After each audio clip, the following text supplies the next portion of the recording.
Meus irmãos, a paz do Senhor Jesus a todos, como vocês estão? Eu espero que estejam todos bem. Estamos aqui nesse momento para gravar mais uma vez uma lição da revista da CPAD, A Liberdade em Cristo, ou seja, a lição do currículo dos jovens. Vamos gravar hoje a lição de número 8, que tem por título Filhos e Herdeiros. Quem não assistiu às demais aulas, eu recomendo que você pause esse vídeo e volte para assistir as aulas de 1 a 7 para que você possa entender o contexto da lição, tá bom?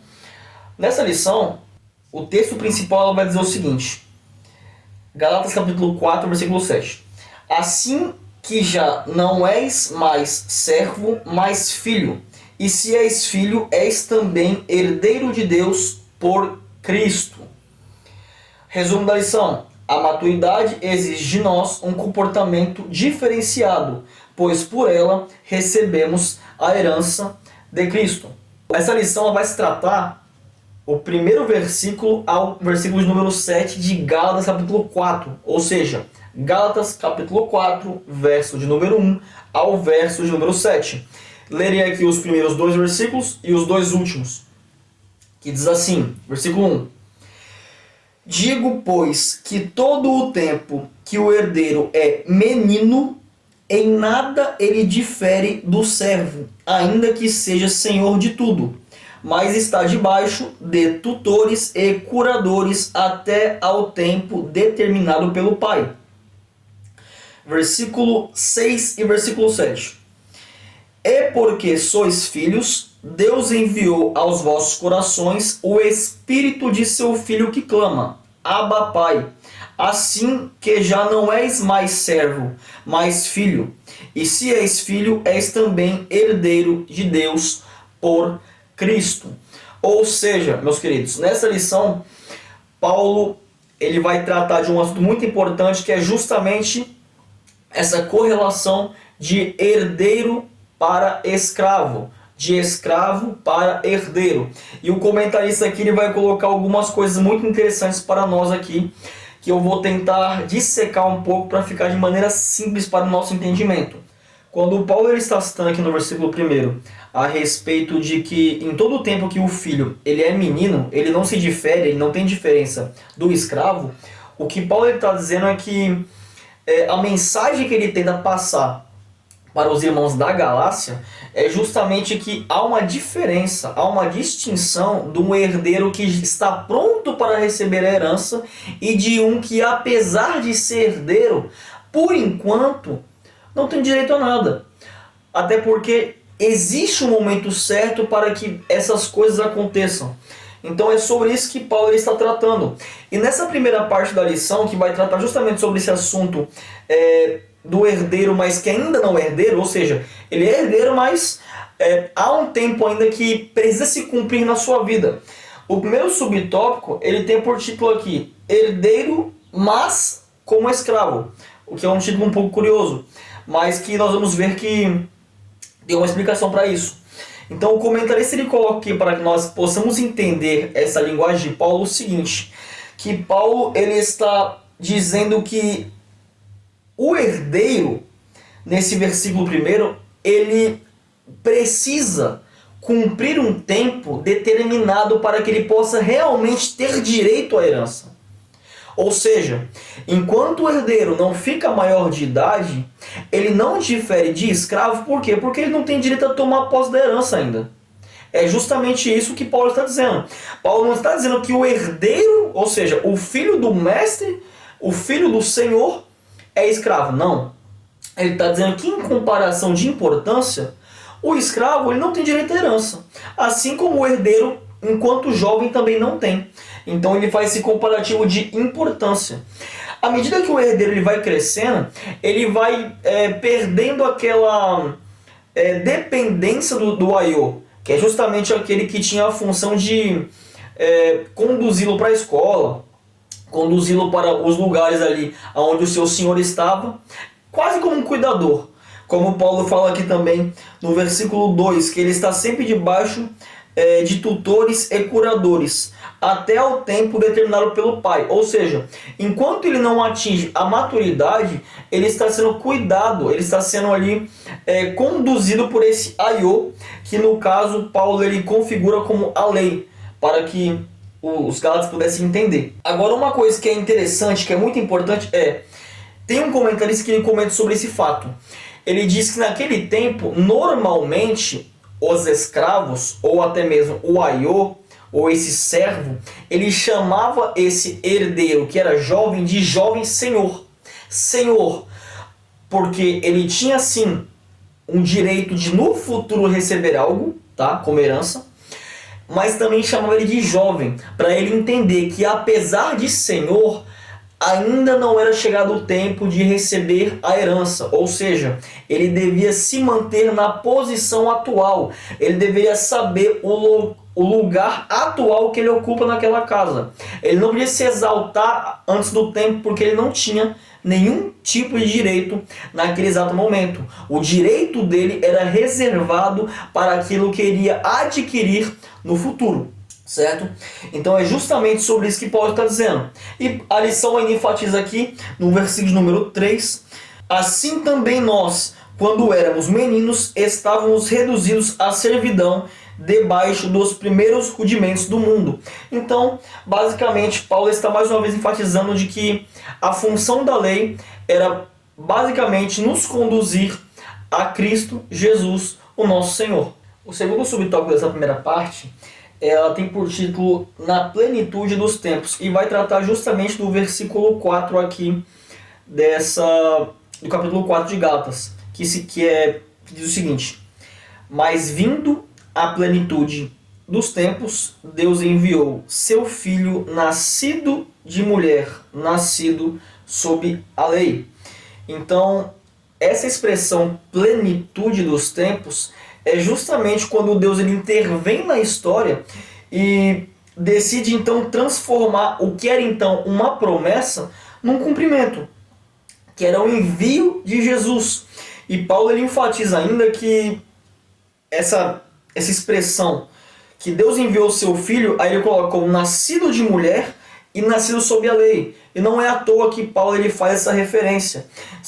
Há dois pontos muito importantes em relação a isso que a lição ela destaca para nós aqui, que é justamente a questão de Paulo ressaltar que Jesus ele viveu de forma humana, ou seja, ele ressalta a humanidade de Jesus, nascido de mulher, e também quando ele fala aqui, nascido sob a lei, ele também mostra que Jesus, ele não só viveu no tempo da lei, mas ele cumpriu a lei.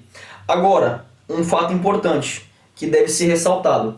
Quando Jesus ele vem, ele cumpre a lei, inclusive ele segue a lei à risca até o momento dele ser morto, crucificado e depois ressurreto. Jesus ele cumpre a lei em sua totalidade. Agora, Jesus, quando ele vem para cumprir essa promessa, esse tempo da plenitude dos tempos, Deus estava ali então cumprindo aquela promessa que havia feito para Abraão, de que todas as nações seriam benditas nele. Ou seja, Jesus era parte desse cumprimento, porque quando Jesus ele nos dá livre acesso ao Pai, ele já está quebrando todo tipo de separação cultural e étnica. Não há uma cultura que não tem acesso a Deus hoje, justamente por causa do sacrifício de Jesus e por causa dessa promessa feita a Abraão. Não tem cultura, não tem raça, não tem cor, não tem língua, não tem nacionalidade, não. Todos têm o mesmo acesso a Deus, certo? Então é sobre isso que Paulo está tratando aqui nessa segunda parte, nesse segundo subtópico da nossa primeira parte da lição. O terceiro subtópico dessa primeira parte tem por título Remir os que estavam debaixo da lei. Ou seja, falou de remissão, nós já sabemos do que se trata. Então Paulo ele começa aqui a falar sobre Jesus, que a vinda de Jesus ela teve propósito. Então que nenhuma ação de Deus na história, se falarmos biblicamente de Gênesis a Apocalipse, nenhuma ação de Deus ela é sem propósito. Então quando Jesus ele vem nos remir, é justamente o ato de nos comprar novamente. Jesus ele veio pagar o preço de sangue, o sacrifício no Calvário, justamente para que pudesse nos comprar novamente. Ele pagou a nossa dívida com o seu precioso sangue e nos comprou para Deus, conforme podemos ver até mesmo em Apocalipse capítulo 5, versículo de número 9. Agora, uma coisa que é muito interessante existe um comentário bíblico de um estudioso que nos remete a um pensamento curioso, tá? Mas que é muito coerente a essa lição que nós estamos estudando. Ele diz que os judeus nos tempos de Jesus, eles consideravam a lei como um certo tipo de capataz, ou seja, que ela devia ser cumprida a todo custo e à risca. Eles consideravam a lei como um aiô realmente, como nós falamos aqui, mas com um sentido mais forte da palavra grega pedagogos, que é justamente esse homem, essa pessoa de serviçal que tinha o dever de conduzir a criança até a escola e entregar na mão do mestre-sala. O que é interessante, porque esse pedagogos é justamente da onde deriva a palavra pedagogo, tá? Que é aquele professor do ensino infantil que nós conhecemos. Só que nesse contexto judaico, essa palavra pedagogos, que está justamente definindo o aiô, ela não vem muito de professor, ela vem mais de um condutor.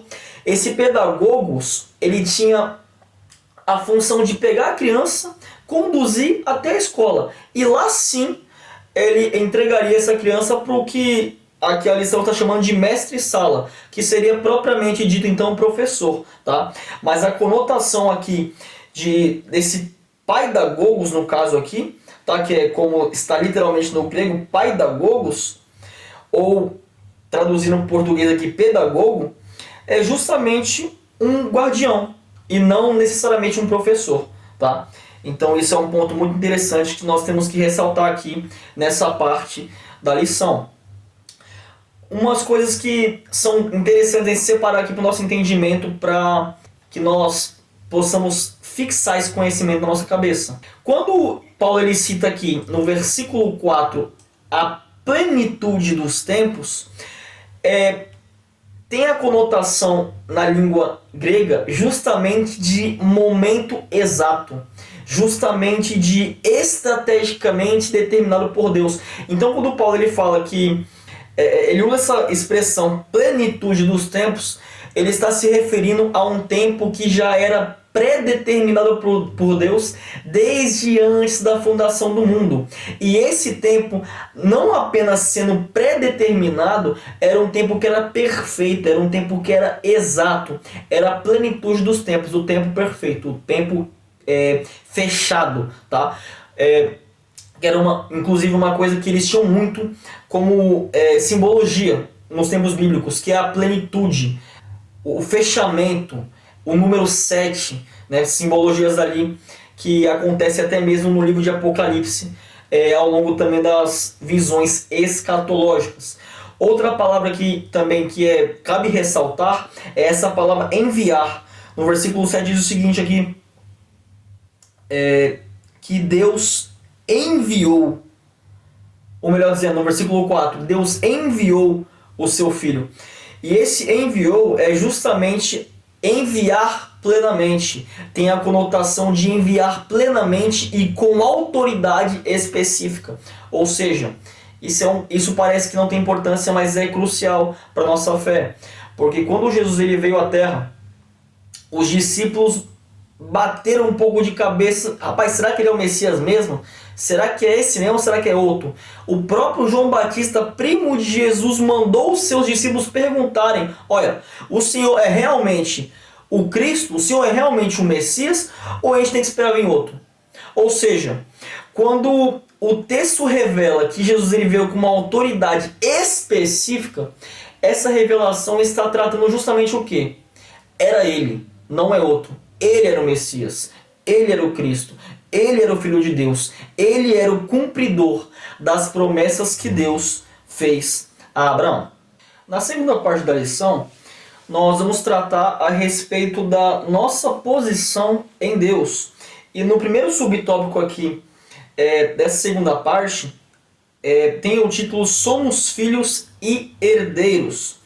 Então, Paulo aqui ele começa a citar justamente o versículo 6 que diz: E porque sois filhos, Deus enviou aos vossos corações o Espírito de seu Filho que clama Abba Pai. Vamos nos lembrar que os Gálatas era composto ali, aquela região, 98%, sem considerar aqueles que migraram, de gentios, ou seja, aqueles que outrora não eram cumpridores da lei, e que justamente Paulo está nesse momento tentando convencer a não seguir a lei porque não há necessidade. Então o que acontece? Esse povo sendo gentil e anteriormente eram ímpios, eles eram adoradores de ídolos pagãos. Eles eram servidores a deuses estranhos. Porém, Deus não deixou eles à própria sorte. Eles foram salvos. E agora no versículo 6, como Paulo está dizendo aqui, eles receberam o Espírito Santo. E justamente por essa recepção do Espírito Santo, eles têm direito a uma herança, coisa que escravo não tem. E além de ter direito à herança, eles têm o quê? A necessidade, e não só necessidade, mas principalmente o direito de chamar, de clamar Abba Pai, ou seja, paizinho, chamar Deus de paizinho. E isso, Paulo, ele não está citando aqui como diminutivo, não. Ele está falando de intimidade. Ele está dizendo o seguinte: agora sois filhos de Deus e tem o Espírito Santo, vocês possuem o Espírito Santo de Deus. Então agora vocês podem ter uma intimidade que vocês nunca conheceram. Isso é benefício que só o Espírito Santo de Deus pode nos conceder. Mas qual que é a problemática dessa parte aqui da lição? É que justamente essa posição de privilégio estava sendo ameaçada justamente por esses falsos ensinos que os gálatas estavam voltando por causa dos judaizantes. Ou seja, no versículo 9 e versículo 10 aqui, a partir da parte B do versículo 9, Paulo diz o seguinte: como tornais outra vez a esses rudimentos fracos e pobres, aos quais de novo quereis servir? Guardais dias e meses e tempos e anos. Paulo está revoltado porque eles estão voltando de um lugar que eles saíram e não deveriam nem olhar para trás. Mas infelizmente, como muitos crentes no dia de hoje, mesmo depois de conhecer a Cristo, mesmo depois de conhecer e ter algum tipo de experiência com o Espírito Santo, esses homens e mulheres acabam retrocedendo e voltando para trás. O segundo subtópico dessa segunda parte da nossa lição tem por título Guardando Preceitos e Regras. É justamente o que Paulo está aqui acusando no versículo 9, que nós não vamos tratar nessa lição aqui, mas que Paulo ele vai introduzir, mas o comentarista, melhor dizendo, vai introduzir aqui na lição.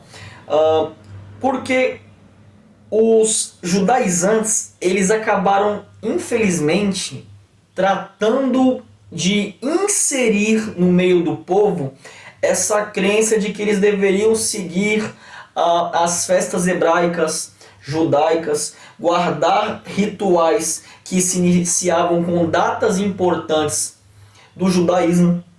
E nada disso era verdade. Eles queriam regrar o que os gentios deveriam comer ou não comer, fazer ou não fazer. E na prática, se eles realmente fossem seguir isso, esse legalismo que estava sendo pregado pelos judaizantes não ia diferir muito do paganismo que eles viviam antes. Ou seja, deixariam eles ali inaptos a viver de fato como o Senhor Jesus deixou para eles viver. Agora, há uma questão interessante. Não tem nenhum impedimento em se guardar um dia para adoração a Deus. Os judeus, até por questão de mandamento, guardavam o sábado. Nós que somos cristãos, costumamos guardar o domingo, tá? Para que nós possamos adorar ao Senhor. Porém, há um problema grave num ponto muito crucial da nossa fé, que é a questão da espiritualidade. Há problema em seguir regras? De forma alguma. Não há problema e as regras são necessárias. No seu trabalho, no meu trabalho, nos nossos estudos, na faculdade, na escola, há sempre um conjunto de regras que nos mostra como viver e como se portar em determinado lugar ou contexto, ou até mesmo alguma situação. Agora, no caso da fé, quando a regra ela vira justamente um referencial de que ela deve ser cumprida para que venha se obter então um tipo de espiritualidade, começa a não fazer sentido. O que nós temos que seguir para sermos espirituais está única e exclusivamente na palavra de Deus. Doutrinas, costumes, elas podem ser seguidas como regras? Podem, desde que sejam saudáveis. Olha, na minha igreja não é no domingo, a gente guarda o sábado. Desde que isso não seja uma regra legalista para espiritualidade, ou seja, olha, se você não vier para a igreja no sábado, você não está salvo. De forma bem prática. Olha, na minha igreja é domingo, mas se você não vier ao domingo na igreja, se você perder 2 domingos do mês, obviamente que a gente não quer que as pessoas percam cultos, mas se você não perder, você não está salvo. Isso é legalismo.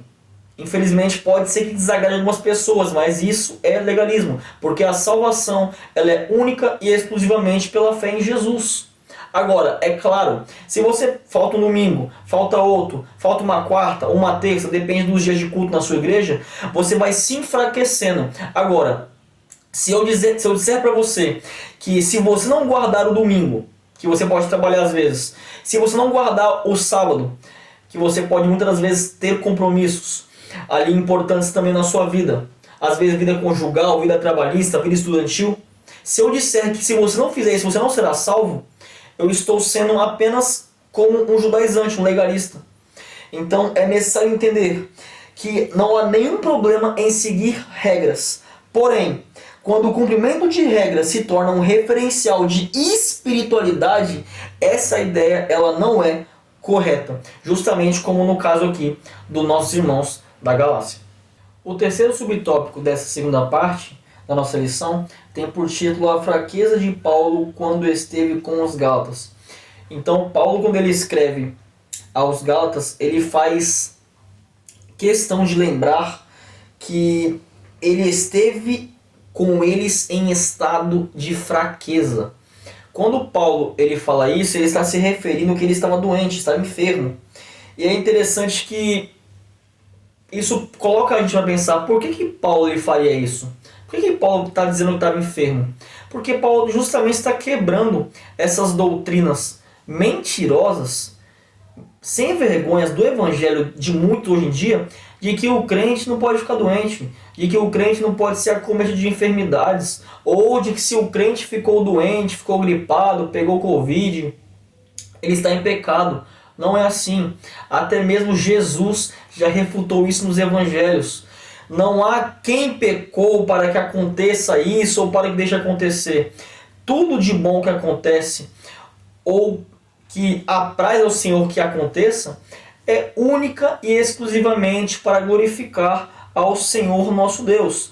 Então isso nos permite entender que estamos sujeitos às mazelas deste corpo de humilhação, assim como diz em Filipenses capítulo 3, versos número 21. Ele ainda diz que nessa condição que ele esteve com os irmãos da Galácia, os irmãos não o rejeitaram. Ele ainda menciona no versículo de número 15 que a disponibilidade dos irmãos era tão forte para com Paulo, a boa vontade deles era tão forte, que se possível, eles arrancariam os próprios olhos para dar para Paulo. Alguns até acreditam que isso tendia a ser por causa da fraca visão de Paulo. Então, é um fator interessante esse elogio que Paulo faz. E Paulo está aqui mencionando então a gratidão que ele tem aos crentes da Galácia. Ou seja, a graça de Deus pregada pelo apóstolo Paulo, ela não foi só apenas uma ponte para a pregação do evangelho, mas foi uma ponte até mesmo para que Paulo pudesse perceber a generosidade e ser recebido, reconhecido como mensageiro de Deus. E ser recebido mesmo quando estava adoecido. Enquanto Paulo estava doente pregando, os judaizantes infelizmente, estavam se aproveitando dessa mesma boa vontade dos gálatas para destilar heresias e semear entre eles o incentivo à desobediência. E finalmente, meus irmãos, na parte 3 da nossa lição, o primeiro subtópico tem por título Inimigo fala a verdade? Ou seja, Paulo então vai começar a separar aqui, vai começar a tratar a respeito do assunto maturidade e responsabilidade. E a respeito desse subtítulo sobre o inimigo falar a verdade, Paulo está tratando sobre o versículo de número 16 da lição. Ele diz: Fiz-me acaso vosso inimigo dizendo a verdade? Ou seja, Paulo está fazendo uma indagação aos crentes da Galácia, porque é muito possível que os judaizantes estivessem apresentando Paulo como um inimigo deles, justamente por causa da forma impetuosa que Paulo falava. Porém, quando Paulo ele faz essa indagação, nós podemos perceber que Paulo ele fala com um coração de pastor, com um coração de um verdadeiro líder, não com o coração de um aventureiro. Paulo não estava preocupado com aquilo que ia receber dos judaizantes, ele estava preocupado com aquilo que ele poderia entregar para eles. O segundo subtópico dessa terceira parte da lição fala sobre o título O Zelo Inconveniente. Então Paulo está citando aqui os versículos 17 e 18. Ou seja, ele diz: Eles têm zelo por vós, não como convém, mas querem excluir-vos para que vos tenhais zelos por eles. Ou seja, o que Paulo está dizendo aqui? Que eles são uma cambada de hipócrita. Eles não querem ter zelo de verdade pelos gálatas. Não, eles estão tentando ter um zelo forçado, um zelo que é religioso. O comentarista aqui ele faz uma separação de dois tipos de zelo: o zelo que é espiritual e o zelo que é religioso. O zelo espiritual é o zelo que está contrastado com a atitude de Paulo. Versículo 18, Paulo diz o seguinte: é bom ser zeloso, mas sempre do bem, e não somente quando estou presente convosco. A lapada de Paulo é o seguinte: eles são falsos porque estão com vocês, mas quando não estão nem para vocês de verdade. Agora, eu mesmo de longe me preocupo. O que Paulo está dizendo? Paulo está dizendo o seguinte, que o zelo espiritual é um zelo que não tem interesse na religiosidade, mas é um zelo que se importa com a pessoa por trás da religião, com a pessoa por trás da congregação. Não é quantidade, não é números, não é formas de agir que não estão embasadas na palavra. Não, a preocupação de Paulo é zelar pela alma, pelo coração dos gálatas, coisa que os judaizantes não faziam. O comentarista ainda ressalta aqui esse termo que Paulo usou: o zelo dos judaizantes era inconveniente. Mesmo Paulo não estando com eles, Paulo zelava espiritualmente, orava, jejuava, padecia por eles, enquanto os judaizantes eram todos falsos e mentirosos e tentavam fazer com que os gálatas retrocedessem na fé. No terceiro subtópico dessa nossa terceira parte da lição, meus queridos, o título é: a maioridade exige responsabilidades. Então, como o título diz, crescer implica ter responsabilidades. Uma pessoa que atinge a maturidade, ela tem obrigações das quais ela não pode esquivar, ela não pode se abster. Ela necessita de ter responsabilidade. Os gálatas, eles tinham conhecido a Jesus, e com Jesus a maturidade, mas agora eles estavam se portando como crianças, estavam voltando a caminhar pela lei, estavam se portando como crianças mimadas por causa do ensino dos judaizantes. A maturidade, ela tem por preceito nos diferenciar das crianças. A maturidade, ela tem que ser diferente da infantilidade. Ou seja, um adulto não pode agir como criança, como se precisasse passar por todo o processo de crescimento novamente. E nem pelo processo de amadurecimento que ele já passou. Ele necessita evoluir e manter-se nessa evolução. Tem atitudes que nós esperamos de adultos, tais como a Andressa colocou aqui: inteligência, experiência, responsabilidade por seus atos, seriedade e conhecimento. Coisas que nós não esperamos de umas crianças. Ou seja, temos que separar as coisas. Por quê? A criança, mesmo que ela seja herdeira, por falta de maturidade, ela não obterá direito de receber a sua herança. Essa é a mensagem que Paulo ele passa nessa lição. Uma coisa interessante aqui para ressaltar antes de encerrar é que no versículo 9, quando Paulo ele fala que ele comenta a chateação, o lamento dele sobre os irmãos voltarem aos antigos rudimentos fracos e pobres, ele está dizendo aqui nessa palavra fraco que é um rudimento sem poder.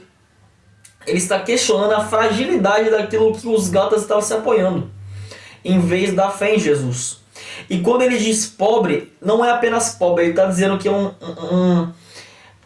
um rudimento miserável, um rudimento espiritualmente pobre, miserável, cru, nu. Então, infelizmente, os gálatas estavam voltando para a lama, tá, meus queridos? Então, uma coisa que nós podemos aplicar para a nossa vida sobre essa lição: retroceder à religiosidade é simplesmente trocar o espírito pela carne. O crente que ele vive pelo espírito, ele vive pela graça. E ele é impulsionado por esse mesmo espírito e não por rituais, seja eles religiosos, pagãos, litúrgicos ou de qualquer outro tipo de sorte. Bom, dessa lição, como um todo, eu separei aqui 4 lições que nós podemos guardar na tábua do nosso coração. A primeira lição é: a salvação é fruto do plano soberano de Deus, porém é no tempo exato. A herança é no tempo exato. A segunda lição: a filiação divina traz identidade, liberdade e autoridade espiritual. Ou seja, se nós temos filiação com Deus, nós temos Pai. Se temos Pai, temos certidão de nascimento espiritual. Se temos certidão de nascimento, temos filiação, temos identidade e, por consequência, liberdade e autoridade espiritual que o Pai nos concede por intermédio do Filho Jesus. Em terceiro lugar, o Espírito Santo nos conduz à intimidade com o Pai. É Ele que nos conduz a clamar Abba, Pai. Ou seja, o Espírito não está engessado. E ele não é apenas um selo que nós podemos usar como sou batizado no Espírito Santo para dizer que somos mais espirituais que outros. Não. O Espírito Santo, ele tem a função e ele está constantemente querendo e buscando nos conduzir a uma intimidade cada vez mais forte com o Pai, sem a necessidade de religiosidade extrema. E em quarto lugar, a lição que eu separei aqui é: voltar à escravidão da religiosidade é negar a graça recebida. Portanto, tomemos cuidado com isso. Não podemos negar aquilo que Cristo já nos concedeu por intermédio do seu sacrifício. Seria praticamente voltar para o lamaçal, voltar para a podridão de um passado que foi apagado. Amém, meu querido? Nesse momento, meu desejo é que você venha ser abençoado, que a sua casa venha ser repleta de bênçãos hoje e sempre, e que essa lição ela venha mais uma vez edificar a sua vida. Se você gostou desse conteúdo, peço por gentileza para que o YouTube entenda o quanto é relevante, curta, deixe seu comentário e compartilhe com algum amigo, tá bom? E não se esqueça, estamos aqui na lição de número 8. Temos mais 7 lições que gravamos anterior a essa. Você pode estar conferindo e se contextualizando. Amém? Que Deus abençoe em nome de Jesus.